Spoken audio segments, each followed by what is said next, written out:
Hello, hello. How are you all doing, everybody? Good afternoon. My name is Susie Belcher, and you can find me on my blog, which is susiebelcher.com. Alternatively, you can find me on my fan page, which is what you're on, which is Susie Belcher's Online Success, or my personal page, which is Susie Belcher. So, I'm back.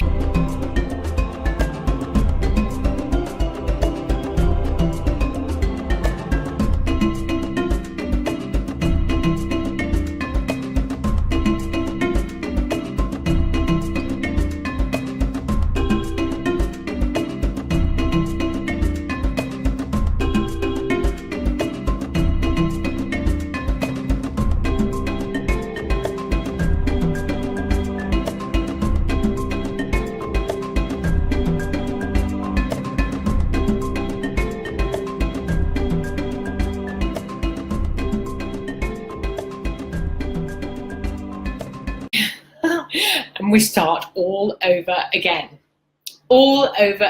So how's it all going, everybody? How are you all doing? I know I haven't seen you for a long time, so I just wanted to hop into your world and tell you that I'm still around and I'm still about, and I've got loads of stuff that I've been working on that I am preparing and just being able to give to you. So I am currently calling in from Chad, and gosh, it's already almost the end of the month, and it's already the end of January, which is the first month of the year. So I wanted to find out what it was that you were doing and how you were doing, and where you're at in your business, because we've done a month already. So where are you at? If you are coming in live, do drop a 1 in the comments. And if you're coming in replay, drop a 2.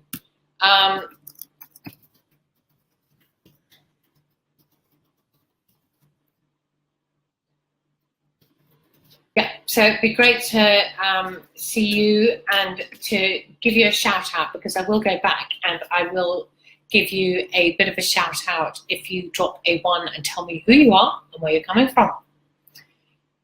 So today I want to talk about a cute little furry African animal, which is called the mongoose, and how it relates to our business.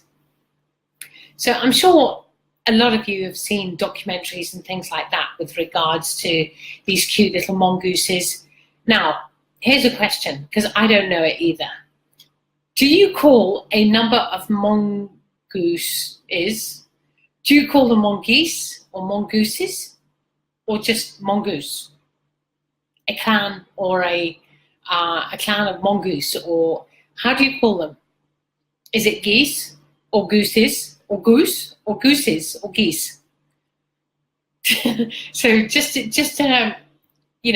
something maybe for you to think about. Anyway, going back to the point. So I would like to know what it is, basically, I'm going to tell you exactly how to identify your niche and their needs with relating it to the social mongoose and what it can show us. So, growing a fan base on Facebook isn't easy. We all know that. And it really takes a lot of time and a lot of struggle. It's exactly like not getting noticed, trying to stay alert, and looking out for any perilous predators around when you're a tiny little mongoose. So it's exactly the same. Getting a fan base is all about, trying to get the exposure that you need. And it's really comical to see a mongoose colony scurrying across the parched dust bowl, foraging for whatever they can find to eat, while the designated sentries stand tall, looking out for potential danger. So this relates a lot to our team and our teamwork, and how we can, what it is that we can do with regards to growing our online business. So, a mongoose colony They're very sociable animals. They're very social, and we can learn so much from their behavior. They live in underground networks with multiple entrances, which they leave only during the day. They are very communal, and they live in colonies, like I've said, and have a great tactic.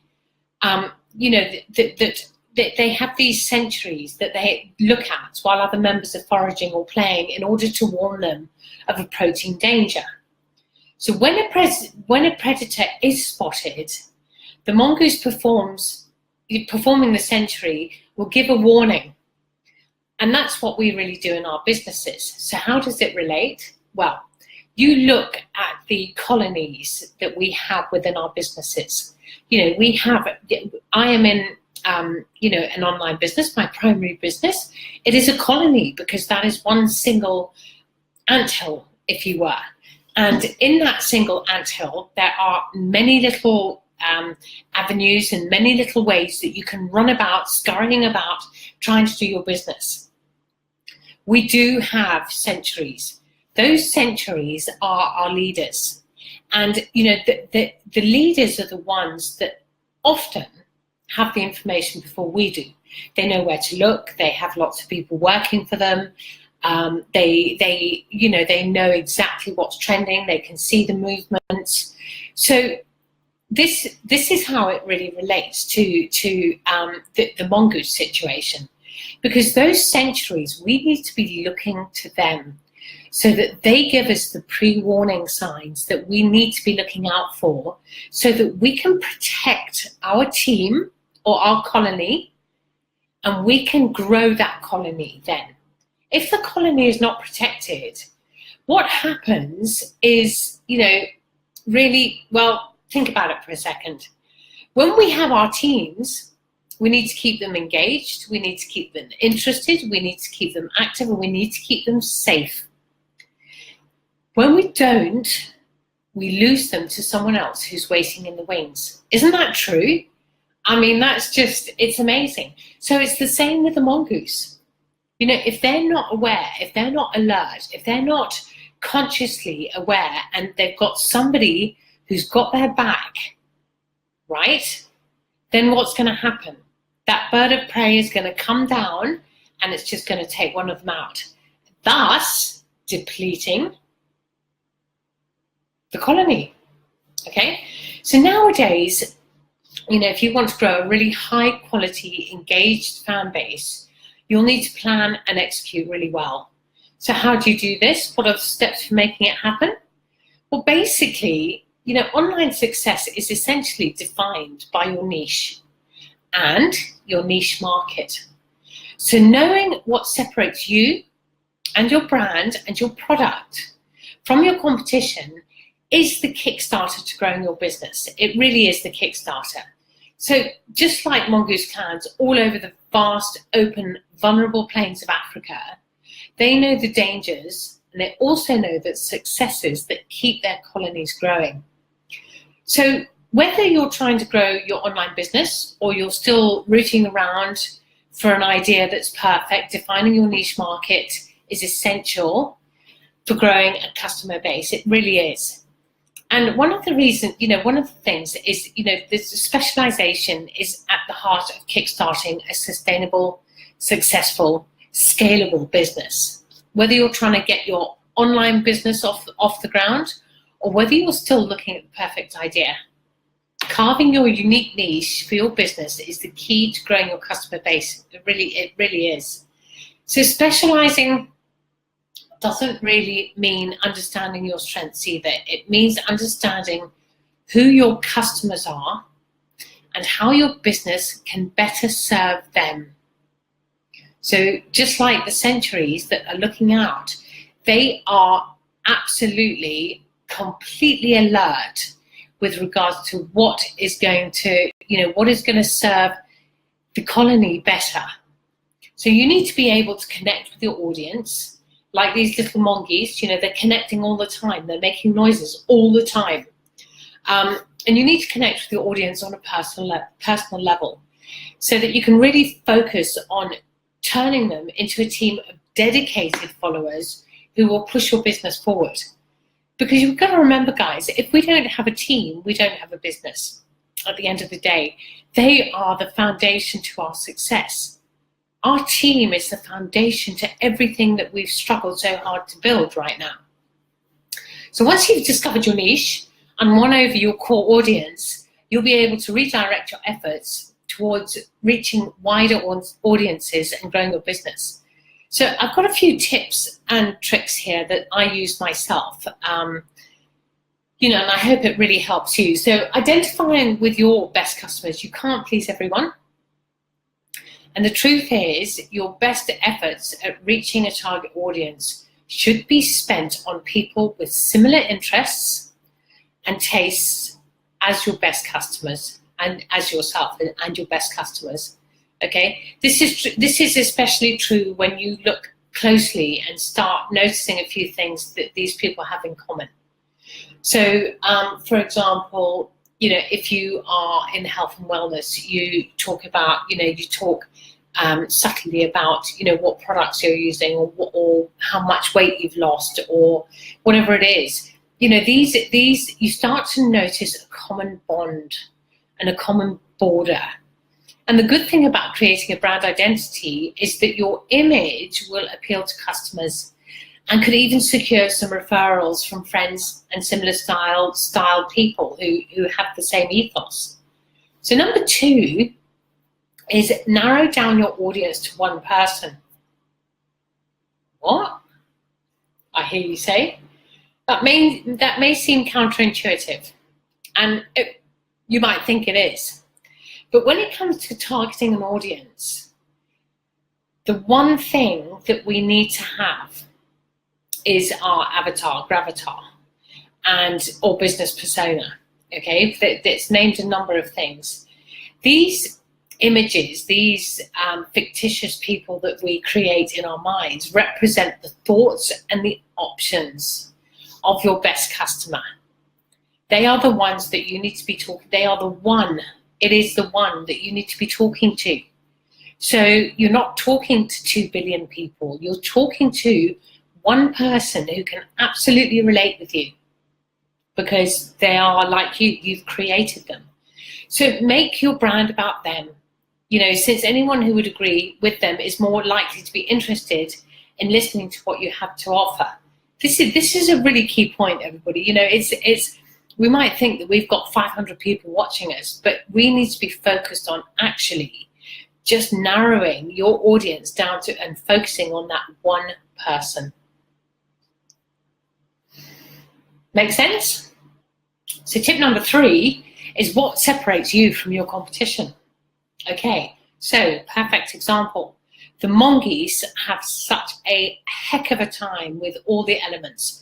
You're looking at snakes, you're looking at birds of prey, you're looking at the small cats, like the civet cat or the genet cat or the caracal. You're looking at the bigger cats like the leopard and the lion. Okay, what separates you from the competitors? If you're in business, chances are you already know what's unique about it. What makes your offering unique and special and different? Separate yourself from competitors by developing a brand identity that reminds them of how choosing your company is much better than going to the competition. So, just have a look and see where people are actually focused and where they're directing their business to. I do a lot of relating to where I come from, because that for me is unique. That for me is special and extraordinary and just so different from anything else that I've seen online. So, that it really does work. So what are we? 4, the internet supports niche culture. Now, what does this mean? Okay, so if your goal is reaching a target audience online, you've got to get familiar with your niche. Why is that? Well, the internet loves niches as much as high school loves cliques. It's just naturally for everyone who agrees to congregate on their favorite website or their favorite niche. So that, and they will support that. With the changing algorithms of Facebook right now, It really is. These particular specific niches are the things that are going to get you more audience. It's going to get you more showing. It's going to get you more attention, and it's going to get you more people. So use this as an advantage. As a business, you've got plenty of options to narrow down your target audience when creating ads online. You can choose to target a demographic audience by age or gender or location, or even social media platform.